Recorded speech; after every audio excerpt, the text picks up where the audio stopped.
Shalom, je vous salue tous dans le nom puissant de Jésus. Et votre servante de Dieu fidèle, je suis là pour, comme d'habitude, vous édifier, vous donner des conseils, pour vous interpeller.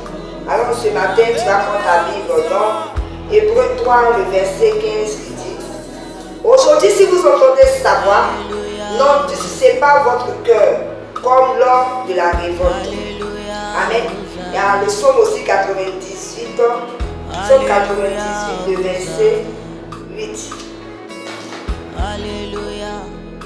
On passe au psaume 95, le verset 8 qui dit: n'endurcissez pas votre cœur comme à Meriba, comme à la journée de Massa dans le désert, où vos pères me tentèrent, me pouvaient voir qu'ils vissent les yeux. Pendant 40 ans, je suis cette race comme de vous. Et j'ai dit: c'est un peuple dont le cœur est égaré, ils ne connaissent pas mes voies. Aussi, j'ai juré dans ma colère, ils n'entreront pas dans mon repos. Nous voyons ce matin, je veux dire à quelqu'un de ne pas endurcir ton cœur. Parce que lorsque tu endurcis ton cœur, tu vois, le Seigneur n'est pas content. On le voit dans le psaume 95. Ce qui concerne le peuple d'Israël, lorsque le Seigneur les a fait sortir de l'Égypte, combien de fois ils avaient endurci leur cœur, malgré tous les miracles qu'ils ont vus, malgré tout ce qu'ils ont vu autour d'eux, mais leur cœur est endurci. Et ils ont perdu beaucoup de temps. À cause de leur cœur endurci, ils ont perdu beaucoup de choses. Et c'est pareil pour notre vie. C'est pareil pour la vie de quelqu'un qui est en train de me regarder, de quelqu'un qui me regarde dans ce matin.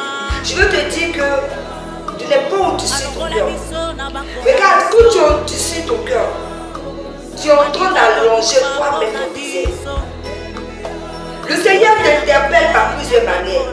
Tu vois, tu peux être dans la rue et puis entendre quelqu'un te dire: donne ta vie à Jésus. Tu vois que ça résonne fortement dans ton cœur. Tu dis: oh, celui-là, ils aiment trop ça, ils aiment déranger les gens. Le Seigneur peut t'envoyer quelqu'un venir te parler chez toi.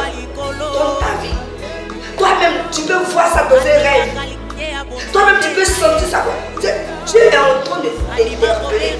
Vous savez, souvent quand les choses nous arrivent là, c'est que Dieu t'a parlé, tu n'as pas écouté.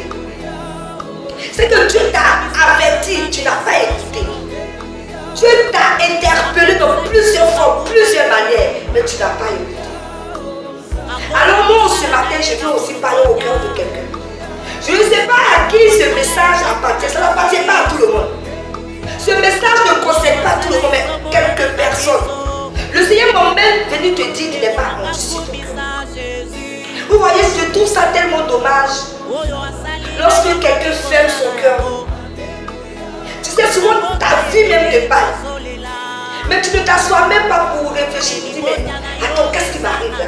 Je vois que tout est fermé pour moi. Je vois que je tourne en rond. Je vois qu'à chaque période de ma vie, c'est comme ça. Je vois qu'il y a trop de décès dans ma famille. Je vois que les gens de ma famille ne se marient pas. En fait, il y a quelque chose, une situation de ta vie qui t'interpelle. Mais tu es là. Ça ne te dit rien. Et ta vie avance. Et ton âge avance. Et puis tu es là, tu tournes en rond, tu tournes en rond. Le Seigneur t'interpelle dans beaucoup de situations. Il y a d'autres qui ont du suce leur cœur. Et comme Jésus t'aime, il veut te prendre. Il va envoyer souvent la maladie.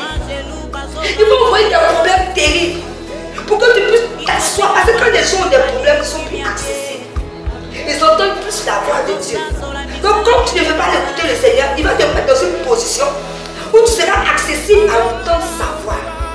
Mais c'est dommage. Pourquoi tu veux une maladie pour te ressaisir? Pourquoi tu veux que le Seigneur envoie un problème pour te ressaisir? Pourquoi? Il dit: écoutez, ouvrez votre cœur à Dieu.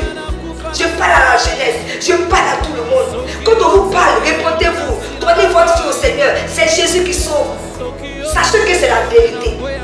C'est vrai, Jésus sauve, mon frère, ma soeur, toi qui me suis en ce matin. C'est Jésus qui sauve. Il n'y a pas d'autre Dieu. Il n'y a aucun autre Dieu au-dessus de ce Dieu. C'est lui qui sauve. C'est lui qui va transformer ta vie. C'est lui qui va te changer. C'est lui qui va restaurer ta vie. C'est lui qui va envoyer des choses qui n'existent pas dans ta vie. C'est lui qui va réparer ta vie. On dit que c'est gâté, c'est Jésus qui arrange.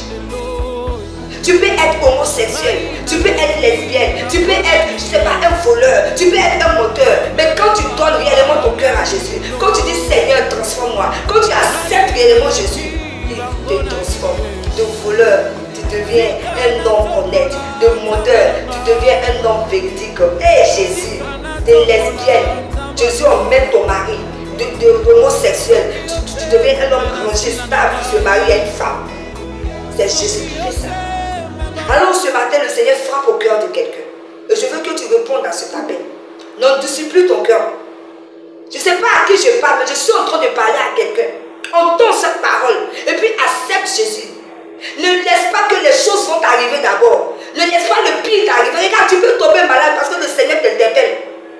Mais cette maladie peut te voir la mort. Mais tu peux aller au paradis parce que tu vas te repentir. Dans ta maladie, tu vas connaître le Seigneur. Mais les conséquences de ce péché-là, tu vas payer. N'attends pas. 7 ans, aujourd'hui, c'est le moment de donner ta vie au Seigneur. C'est le moment de te repentir.